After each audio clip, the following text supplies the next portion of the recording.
এখন আমরা রাজাকারের বাচ্চাকে প্রেসিডেন্ট বানাবো, অলি আহমেদের মতো, ডক্টর ইউনূসের মতো লোকদেরকে আমরা প্রেসিডেন্ট বানাইতে পারছি না। এই দুঃখ রাখার মতো কোনো জায়গা নাই। মাননীয় প্রধানমন্ত্রীকে বলবো, আমি বারবার বলেছি, আবারও বলবো, জুলাই সনদ গণভোট বাস্তবায়ন করেন। এক বাঘের হাত থেকে দেশটাকে রক্ষা করেছি, আবার বোধহয় কুমিরের মুখে যায় পড়ছি। বুঝতে পারছেন? কুমিরের মুখে পড়ছি। এখন আমাদেরকে গিলে খাওয়ার চেষ্টা করতেছে। এগুলি করেন না। জুলাই সনদ বাস্তবায়ন না করলে বাঁচতে পারবেন না। ওই যে বলে না, বুকের মধ্যে অনেক ঝড়, বুক পেতেছে গুলি কর। সত্য কথা বলতেছি, কত যে ব্যথা আমার বুকের মধ্যে, এগুলি বলতে গেলে আমার কান্না চলে আসবে, কথা বলতে পারবো না। তো আপনারা যা করতেছেন, লুটতরা যা করতেছেন, সেই হাসিনার মতোই করতেছেন। কথা বলার এই ছিল, অন্যটা বলবো, কিন্তু এনাদের কথা শুনে এখন এইটাই বলতেছি। এই লুটতরাজ করছে দেখে হাসিনা ওদেরকে দেশ থেকে আমরা বিতাড়িত করছি, কিন্তু আপনারা আবার সেটাই শুরু করছেন। ওই যে শুনলাম না, এক মন্ত্রীর ছেলে কাজ পাইছে এত হাজার কোটি টাকার। তারপরে যে দেশের প্রধান জনগণের সাথে মিথ্যা কথা বলতে পারে, বেইমানি করতে পারে, সেই সরকার আপনাদেরকে কি দিবে? প্রথমেই বলছে যে আমরা জুলাই সনদ বাস্তবায়ন করব, এখন বলে আমরা ভয়ে বলছি যদি আমরা ইলেকশনটা না হয়, পিছায় যায়। এইরকম মিথ্যাবাদীর কাছ থেকে আপনারা কি আশা করেন জাতি?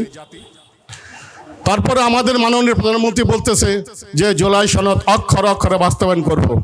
মানে আপনাদের সব লোক সব জায়গায় সেটিং কইরা, দুর্নীতি কইরা, ওই যে বলে না, আমাদের একজনে বললো, ব্যারিস্টার কি যেন নাম, মহিলা, যে উনি আসছেন মাল কামাতে, উনি মাল কামায় চলে যাবেন, তাই না?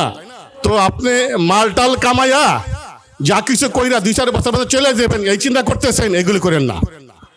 এইটা এই আশা পূর্ণ হবে না যদি জুলাই সনদ বাস্তবায়ন না করেন। খুব শীঘ্রই আপনাদের পতন হবে। এখানে তো অল্প লোক, আমি বলতেছি, দেখতেছি যে সত্যি অল্প লোক এখানে, কিন্তু মিডিয়া যখন এটা প্রচার করবে সবাই শুনবে।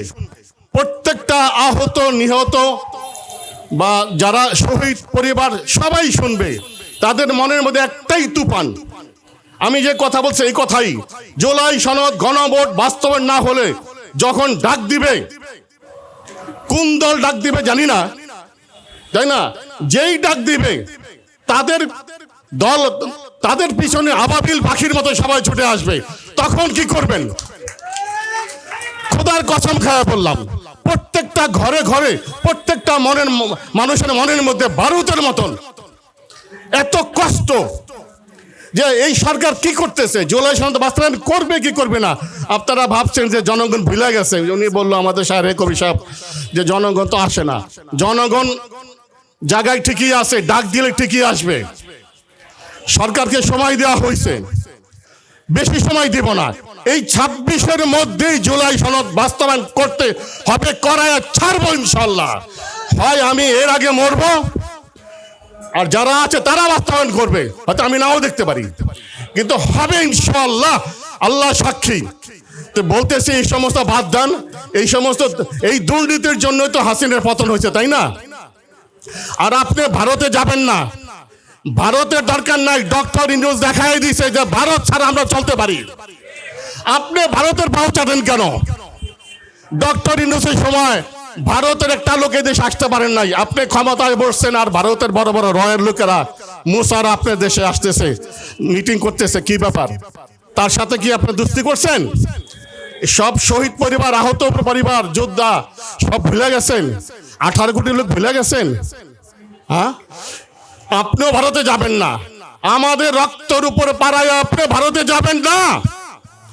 ভারত ছাড়া আমরা চলতে পারি। আগে বলতো ভারতের এটা না হলে চলে না, ওইটা না হলে চলে না। আমরা দেখাই দিছি 2 বছর ভারতের কিচ্ছু আমরা চাই না। আমাদের দেশের আলু পেঁয়াজ গরু খায় এখন। আগে বলতো ভারতের আলু ছাড়া, পেঁয়াজ ছাড়া বাংলাদেশ চলে না। ভারতের টাকা আমাদের দেশে আসতে হবে। কোটি কোটি, হাজার কোটি টাকা ভারত নিয়ে যায়, আমরা ভারত থেকে 1 পয়সা আনতে পারিনি কোনোদিনও না। এই 54 বছরে আমরা ভারত থেকে কিচ্ছু পাইনি। সত্য কথা সারা বিশ্ব জানে, এই চশমখোর ভারত আমাদের কাছ থেকে টাকা নিয়ে খায়। অতএব ভারতে যাওয়ার দরকার নাই। আমাদের দেশের লোক অনেক কর্মঠ, ওরা কাজ করতে পারে। পাকিস্তান আমাদেরকে অবহেলা করছে যে বাঙালি কোনো কাজে আসবে না। আজকে পাকিস্তান ফাস্তায় যে বাঙালি জাত কেমন দক্ষ জাত, আমরা সেই জাতি। অতএব আমাদের ভারত লাগবে না, ডক্টর ইউনূস দেখাই দিছে। অতএব ভারতে আপনি যাবেন না, আর জুলাই সনদ গণভোট বাস্তবায়ন করেন, আপনার মান সম্মান থাকবে। এইটাই আমার শেষ কথা রাখি। আসসালামু আলাইকুম।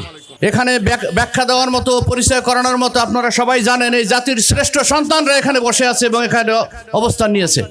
আমি আপনাদেরকে পবিত্র কোরআনের দুইটা আয়াত শুনাই দেব। একটা হলো সূরা আরাফ 96, ওয়ালাউ আন্নাল আহলাল কুরা আমানু লাফাতাহানা আলাইহিম বারাকাতুম মিনাস সামাই ওয়াল আরদ। কোন জমিনের মানুষ যদি আল্লাহকে ভয় করে, আল্লাহ রাব্বুল আলামিন আসমান জমিনের বরকতের সব দরজা খুলে দেবেন, তখন আমরা হব পারমাণবিক শক্তির অধিকারী।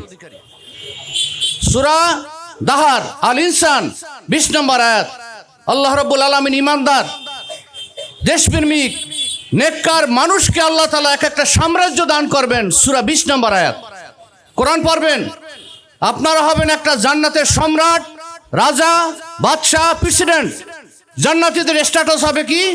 বাদশাহ জান্নাতের ভিতরে। আল্লাহ তাদেরকে মেহমানদারি করবেন, হুর গেলমান থাকবে।